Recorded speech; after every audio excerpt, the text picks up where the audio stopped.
దేవుని సన్నిధిలో నిర్భయులమై ఆయనను సేవింపను. హల్లెలూయా. చెప్పండి, దేవుని సేవించడానికి మనకి ఏముండాలా? ధైర్యం ఉండాలి. ఒకప్పుడు మనకి ఈ ధైర్యం లేదు, భయంతో ఉన్నాం. నిర్భయ జీవితం మనకి లేదు. ఒకప్పుడు భయంతో నింపబడిన జీవితం. దేవుని సన్నిధికి రావాలంటే భయం, దేవుని ఆరాధించాలంటే భయం.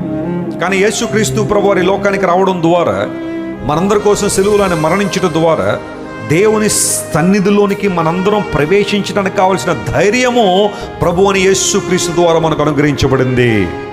ఇప్పుడు నిర్భయులమై దేవుని ఏం చేస్తున్నాం? మనం సేవిస్తున్నాం.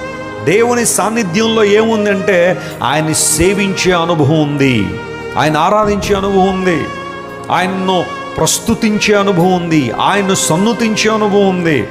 ఈరోజు అలాంటి అనుభవం మనం ఎదుగుదామా? దేవుని సేవించడం, ప్రభువుని సేవించుట, ఆయనను మహిమపరచుట, ఆయన ఆరాధించుట.